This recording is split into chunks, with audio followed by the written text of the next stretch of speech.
بسم الله الرحمن الرحیم. وطنوالو لکه څنګه تاسو ته معلومه ده سبا ورځ د پاکستان تحریک انصاف 29 کاله پوره کېږي د دې تحریک د دې ازادۍ د خان صاحب د تحریک او سبا په ټوله پاکستان کې احتجاجونه دي ریلی دي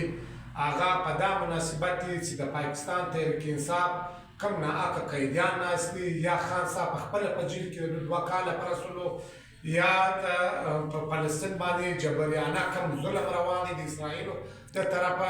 یا په پاکستان کې د افغانو وروڼو کډوالو سره چې کوم ناجایز روان دي په زورګیره باندې د دې وطن ایستل کېږي د هغه پر برابر باندې په ضلع چمن کې هم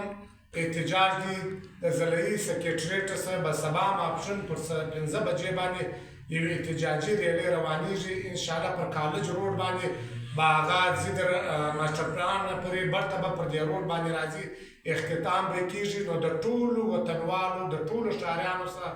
دا خواست کوو چې دوی زموږ سره په دغه احتجاجي ریلی کې په دې مظاهره کې په زیات تعداد سره زموږ سره ګډون وکړي. ډېره مننه، شکریه.